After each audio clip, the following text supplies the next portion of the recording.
Film के बारे में बात करने आए हैं।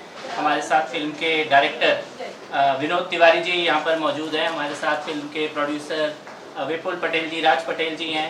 और बहुत खुशी की बात है, हमारे लीड एक्टर प्रतीक और लीड एक्ट्रेस विंध्या ये भी हमारे बीच में है। प्रबल जी हमारे बीच में हैं।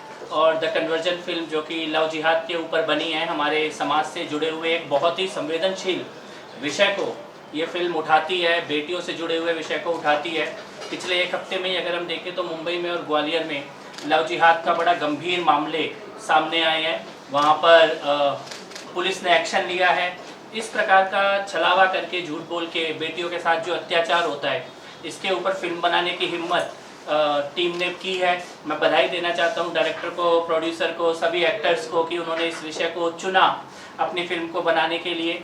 आज दिल्ली में अभी कुछ ही देर के बाद ग्रैंड प्रीमियर इस फिल्म का होने जा रहा है। इससे पहले अमेरिका के कई शहरों में और भारत के चुने हुए शहरों में सेलेक्टेड ऑडियंस ने ये फिल्म देखी है। सबका रिव्यू बहुत शानदार है फिल्म को। और कल से ये पूरे देश भर के सिनेमाघरों में रिलीज़ होने जा रही है। तो मैं ये अपील करता हूँ सबसे कि द कन्वर्जन फिल्म को ज़रूर देखें। खासतौर पे अपनी बेटियों को, बहनों को ज़रूर दिखाएं। इसको कन्या पूजन ही मान लें। जैसे कन्या पूजन 5 कन्या 7 कन्या का कन्या पूजन होता है, कंचक होता है, ऐसे कम से कम 5 बेटियों को, बहनों को ले जाकर दिखाएं। यूए सर्टिफिकेट है, सेंसर बोर्ड से पास है, 12 साल से ऊपर कोई भी इस फिल्म को हॉल में जाके देख सकता है, पेरेंट्स के साथ, गार्जियंस के साथ। तो आप सब लोग जाएं और देखें।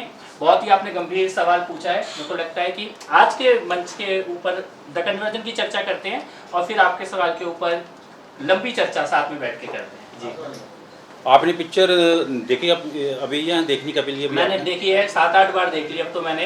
अच्छा। जितने भी शहरों में स्क्रीनिंग हुई मैं सब जगह देख के आया। 2 रीजन से, एक तो फिल्म देखने का मन कर रहा था बार बार क्योंकि बहुत गंभीर विषय पे बनी है, और दूसरा पब्लिक क्या कह रही है इस फिल्म के बारे में वो जानने की मेरी इच्छा थी।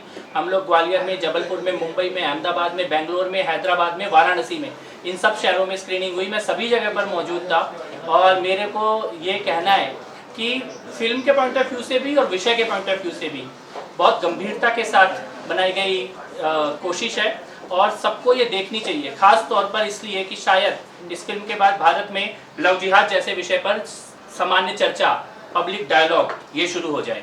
फिल्म का ऐसा कौन सा सीन होगा इसमें, जो भी आपने देखा, कौन सा सीन है जो कि एक सेंसिटिव मतलब है, जो कि इसको टच करता है कन्वर्जन? देखिए, वो जो शौक लगता है बेटी को जब ये उसे पता लगता है कि जिस लड़के से वो प्यार में थी उसकी नाम कुछ और है, उसकी पहचान कुछ और है और उससे झूठ बोला गया, वो जो शौक है, वो जो धोखा है, वो जो छलावा है, वो मुझे लगता है कि सबसे बड़ा टर्निंग पॉइंट मेरे विचार से था।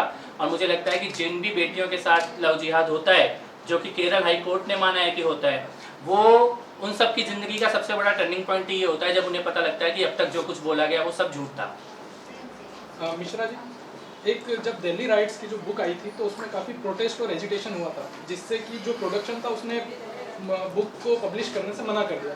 तो क्या ये आज अभी जो नए प्रोड्यूसर हैं या जो भी इस मुद्दे को, जो भी बीजेपी से लिंक्ड मुद्दे को उठाना चाहते हैं, तो क्या वो नए माध्यम ढूंढ रहे हैं? क्या वो सिनेमा के थ्रू अपनी मूवी को प्रेजेंट कर रहे हैं ताकि डायरेक्ट यूथ से कनेक्ट हो सके, जैसे कश्मीर फाइल से डायरेक्ट रिलीज हुई बिना किसी प्रोटेस्ट के? ना कश्मीर फाइल भाजपा से जुड़ा मुद्दा था, ना लव जिहाद भाजपा से जुड़ा मुद्दा, ये देश से जुड़े मुद्दे हैं। लेकिन मेरा ये मानना बिल्कुल है, जो कि आपने भी इनडायरेक्टली बोला है, इस देश में लिटरेचर में, मूवी में, कहानी में, एजुकेशन में माफिया बैठा था पिछले 70 साल से, जो झूठ बोल रहा था।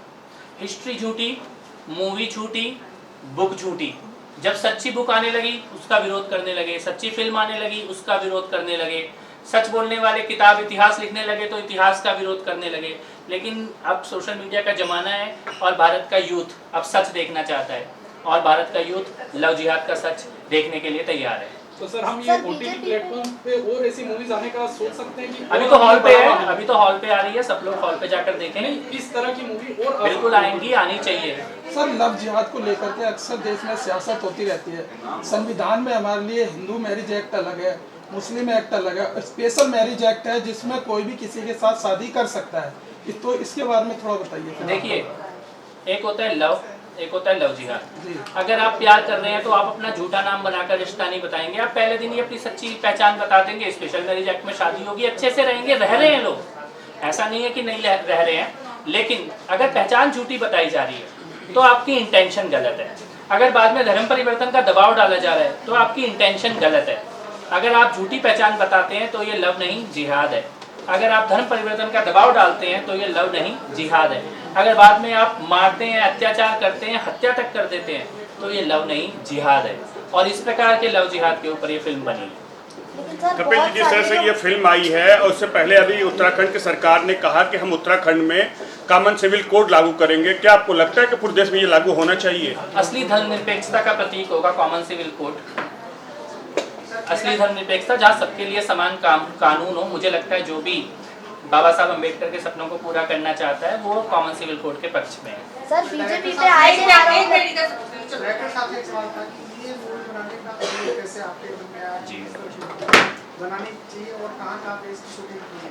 देखिए, इसका आइडिया तो ऐसा था कि आप लोगों के माध्यम से ही आए दिन आप लोग डिबेट करते थे कि लव जिहाद में बेटी फंस गई, लव जिहाद में कोई बेटी मिली तो वो सूटकेस में मिली, किसी को मार दिया गया, या आज जो रोड पे हैं, मतलब शादी की उन्होंने डिसीजन लिए, ना वो माँ बाप की है ना वो अपने जिसे प्रेम किया उसकी है।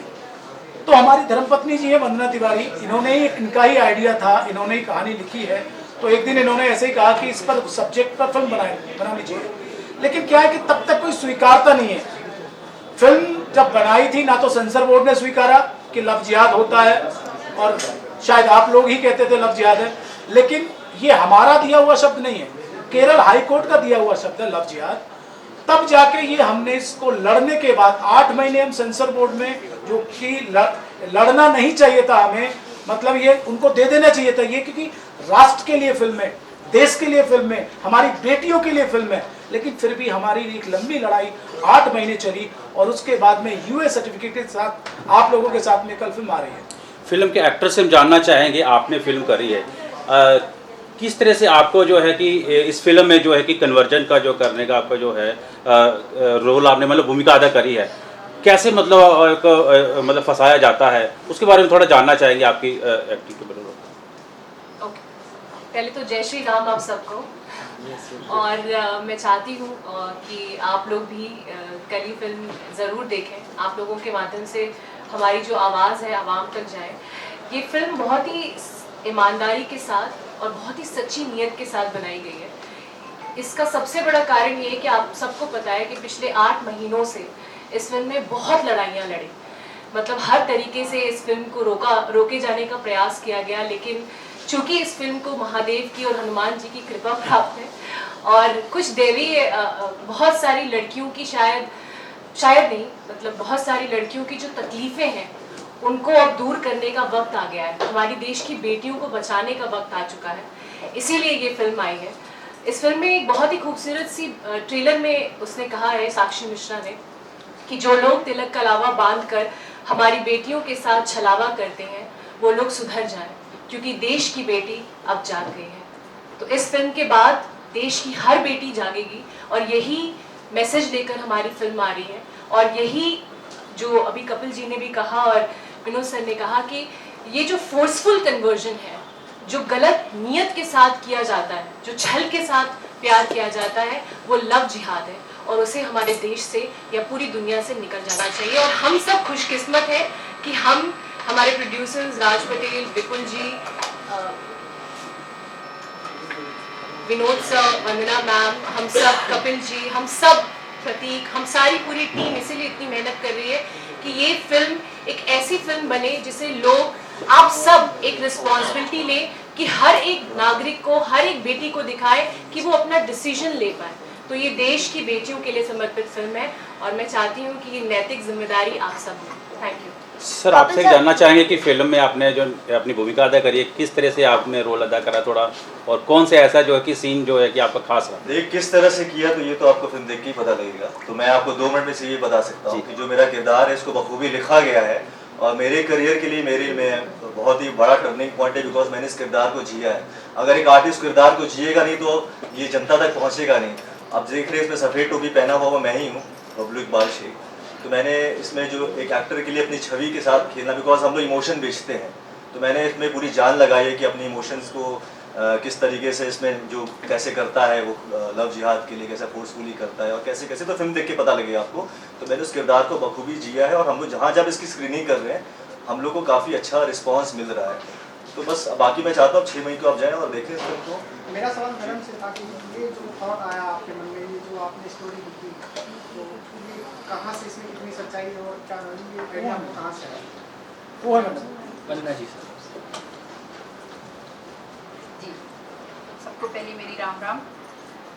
इस स्टोरी का आइडिया आज नहीं आया है। जब मैं 16-17 वर्ष की थी तब से अपने आसपास इन चीज़ों को देख रही थी, और तब तो मैं काफ़ी सेकुलर भी थी, तो मुझे इन चीज़ों में डिफरेंस नहीं समझ में आता था। लेकिन उम्र बीतने के साथ साथ जब मैंने लगातार ऐसे केस देखे तो मैंने ये देखा कि लव मैरिज में लड़की नहीं कभी मरती है, लेकिन एक लव मैरिज ऐसी क्यों होती है जिसमें इक्वेशन में लड़का लड़की एक ही इक्वेशन में डले हैं, और वहाँ पे अधिकांशतः 90% लड़की या तो अकेली रह जाती है, या मारी जाती है, या तकलीफ में रहती है। और बहुत काफ़ी साल बीतने के बाद जब 2010 में ये टर्म लव जिहाद केरल हाई कोर्ट ने दी, हालांकि इससे पहले यूरोप में ये टर्म काफ़ी प्रचलित हो चुकी थी, और भला उन बिशप का जो अपना केस लेके केरल हाई कोर्ट में गए और उन्होंने इसको एक नाम दिया लव जिहाद, उससे मेरी जो थॉट्स है उनको कॉन्सेप्ट मिल गया, उस कॉन्सेप्ट को मेरा नाम मिल गया। उस कॉन्सेप्ट को नाम मिलने के बाद ही मैंने निर्णय कर लिया था कि इस पे अब चर्चा होनी चाहिए, बात होनी चाहिए। पर बात हो कैसे? बात होने के लिए 2-3 माध्यम ही अपने पास सशक्त हैं, या तो हम इन चीज़ों को एजुकेशन में डालें जो पॉसिबल नहीं है, ऑलरेडी करप्ट है। दूसरा सबसे सशक्त माध्यम है फिल्मों का प्रभाव था। और आप ये देखिए कि ये लव जिहाद में फंसी हुई बेटियां आप ज़्यादातर देखेंगे तो इनकी फंसने की जो वीकनेस है वो वायरस आता ही फिल्मों से है। फिल्मों से ही उनको कूल डूड अच्छे लगते हैं, अपने नाम के पीछे एक खास सा नेम अच्छा लगने लगता है, और उससे वो सेकुलर दिखने लगते हैं। तो जहाँ से वायरस आया है वहाँ ही से उस वायरस का वैक्सीनेशन ढूंढने के लिए मैंने निर्देशक विनोद तिवारी जी से ये रिक्वेस्ट की कि इस सब्जेक्ट पे काम किया जाए ताकि इसकी चर्चा हो। और आज का माहौल देख के मुझे लगता है कि आप लोग जन जन तक इस चर्चा को जरूर पहुंचाएंगे। कपिल सर, इस फिल्म को लेकर आप बीजेपी जितने शासित राज्य हैं, क्या हम ऐसा करना? सर मैं आपसे निवेदन करूंगा कि काफी देर से सवाल इनका सवाल पूरा हो जाने दीजिए। करो मैडम, करो। कपिल सर, बीजेपी पे आए दिन आरोप लगते रहते हैं कि वो धर्म की राजनीति करते हैं, तो आपका यहाँ मौजूद होना क्या ये दर्शा रहा है कि ये किसी एक धर्म को लेकर मूवी बनाई गई है? तो क्या धर्म की राजनीति करनी चाहिए? राजनीति क्या धर्म की होनी चाहिए? मैं तो बस इतना ही कहूँगा, आप कह रहे धर्म की राजनीति करते हैं, तो क्या अधर्म की राजनीति होनी चाहिए? क्या बाकी सब अधर्म की राजनीति कर रहे हैं? सिर्फ हिंदू मुस्लिम का? अभी तो हिंदू मुस्लिम किसी ने बोला ही नहीं, बोला क्या? एक बार भी बोला। मूवी जैसे आप बता रहे हैं, अगर मुस्लिम घर में लव जिहाद हो रहा है तो उनकी बेटियों को, बहनों को, भाइयों को, पिता को सामने आके लव जिहाद का प्रतिकार करना चाहिए। करेक्ट। और उनको भी ये फिल्म देखनी चाहिए, क्योंकि बेटी तो बेटी होती है, बेटी ना हिंदू होती है ना मुसलमान होती है। अगर किसी को झूठ बोल के फंसाया गया है तो जिसके घर में ये हो रहा है, जिसके पड़ोस में ये हो रहा है, जिसकी बस्ती में, मोहल्ले में ये हो रहा है, वो भी मेरे को लगता है इस फिल्म को देखने के बाद आगे आएंगे और इसका विरोध करेंगे। सर जी एक सवाल है कि जैसे कश्मीर फाइल को लेकर दिल्ली भाजपा ने काफ़ी कोशिश करी दिखाने की, क्या ऐसा दिल्ली भाजपा कोशिश करेगी ये फिल्म दिखाने की? एक सेकंड, क्या बोला आपने? दिल्ली भाजपा ने जो है कश्मीर फाइल काफ़ी लोगों को दिखाई, अपने कार्यकर्ता को भी दिखाई, और ज़्यादातर मैं कपिल जी के बिहाफ पर मैं जवाब दे देता हूँ जी कि ना तो वो भाजपा ने दिखाई ना किसी और ने दिखाई, वो राष्ट्र के लोगों ने दिखाई है, ठीक है। और अब इसीलिए मैंने कई बार अनुरोध कर चुका हूँ, इस फिल्म को भी सच्चाई है, वो अतीत था जो सच्चाई छुपाई गई थी, ये वर्तमान है। वर्तमान को आपकी, देखिए हमने अपना काम कर दिया, अगर आप ईमानदारी से सच्चाई फिल्म देख के, ऐसे नहीं कि ऐसे ही फिल्म देख के आप इसको आगे बढ़ाएं, क्योंकि सच्चाई तो देखिए ये कि आपको भी जुड़ना पड़ेगा ना। आप भी कपिल मिश्रा बनिए। कपिल जी हमारे साथ में इतने दिन से, क्योंकि वो तब तक नहीं जुड़े थे जब तक उन्होंने फिल्म नहीं देखी थी। बोले कि यार मैं कैसे करूँ, फिल्म में क्या दिखाया, कोई गलत होगा। तो उन्होंने पहले फिल्म देखी और फिल्म देखने के बाद वो इतने भावुक हुए कि यार ये तो हर लड़की का दर्द है। तो मैं चाहता हूँ कि आप सभी लोग पहले फिल्म देखें और उस दर्द को महसूस करें कि वो आपकी बेटी है, आपकी बहन है, तब इसको आगे पहुँचाएं। सर क्या आप सवाल है निर्देशक विनोद तिवारी जी से मेरा सवाल ये है कि ये काफ़ी, मैं अनुपम कुमार सिंह ऑफ इंडिया से हूँ। ये फिल्म आपकी काफ़ी संवेदनशील मुद्दे पे बनी है, तो ऐसे में फिल्म बनाने में, जैसे विवेक अग्निहोत्री ने भी बताया था, कश्मीर फाइल्स बनाने में उन्हें काफ़ी संघर्षों का सामना करना पड़ा था और काफ़ी दिक्कतें आई थी। तो आपको ऐसी क्या दिक्कतें आई इस फिल्म को बनाने में, इसके लिए फंडिंग ढूंढने में, ये सब में, ये आप एक बार जनता को ऐसा फिल्म तो देखिए बन गई थी। और दूसरा एक और सवाल ये है कि कपिल मिश्रा ही क्यों, आपने कपिल मिश्रा को ही क्यों चुना? ये तो मैं भी पूछना चाहता हूं। उनके पहले ये जवाब दूं, कपिल मिश्रा ही क्यों? दोनों वो एक जागरूक नागरिक है, मैं तो चाहता हूँ हर व्यक्ति हो, उन्होंने उस भावना को समझा, उस बेटी के दर्द को समझा, उस पीड़ा को समझा, तो मैं चाहता हूँ कि हर व्यक्ति समझे ना। और रही बात आपकी कि कितना तकलीफें झेलनी पड़ी, भाई साहब फिल्म नहीं बनी थी, फिल्म बनने से पहले हाई कोर्ट चले गए थे, जाके फिल्म को बैन करना चाहिए। भाई पहले इंतजार तो करिए, सेंसर बोर्ड पास करेगा, उसके बाद फिल्म देखिए, तब तो बोलिए कि इसमें क्या गलत है क्या सही है। तो लोगों का काम है, सस्ती लोकप्रियता पाना लोगों का काम है, तो उनको कोई रोक नहीं सकता है। तकलीफें बहुत हुई है, लेकिन फाइनली अंत भला तो सब भला, फिल्म आ रही है आप लोगों के बीच में, आप लोग इसको एक अभियान बनाइए, क्योंकि मीडिया एक बहुत बड़ा माध्यम है, एक चौथा स्तंभ है। तो आप ईमानदारी से, आपको बुरी भी लगती है ना फिल्म, तो बुरा लिखिए, लेकिन देखिए जरूर। सर मेरे एक सवाल आपसे, एक सेकंड मैं पूछ लूं। आपने कहा बच्चों, कंटिन्यू कर लो, पूछ लो, कोई नहीं। आपने कहा कि जो इसमें फंसा लिया जाता है, जो शादी करता है वो कम से कम 20-22 साल का होता है, कोई बच्चा तो होते नहीं कि उसको ना समझो। और दूसरा क्वेश्चन ये है कि आप बीजेपी से बिलोंग करते हैं, बीजेपी पार्टी से हैं, बीजेपी में कई ऐसे नेता हैं, शहनवाज हुसैन है जिनकी वाइफ हिंदू हैं, इस तरीके से, तो आपको क्यों लग रहा है कि इनको फंसाया जाता है? नहीं, मैं फिर से आपसे कह रहा हूँ, लव अलग है, लव जिहाद अलग है, आप मिक्स मत कीजिए। अभी कहा जहाँ पर पहचान झूठी बताई, वहाँ पर तो फंसाया ही ना। अगर सच बताया, नाम सच बताया, सब कुछ सच बताया, परिवार सच बताया, पहचान सच बताई, उसके बाद शादी हुई, प्रेम से रह रहे हैं, सबको रहना चाहिए, इसका तो कोई विरोध करेगा ही नहीं पूरी दुनिया में, ना कोई कर रहा। ये उन मुद्दों पे आधारित है जहाँ पहचान झूठी बताई, नाम झूठा बताया, हाथ में कलावा बांध लिया, चाहे खानदान में किसी के कलावा ना बनता हो, तिलक लगा लिया, चाहे तिलक लगाने अलाउड ना हो उनके यहाँ पे, उसके बाद शादी के समय या संबंध होने के बाद, शादी के बाद सच सामने आना, फिर ये कहना कि अब तो कन्वर्ट होना है, उसका दबाव डालना, फोर्सफुल कन्वर्जन, और उसके बाद अत्याचार करना, इस मुद्दे के ऊपर ये फिल्म बनी।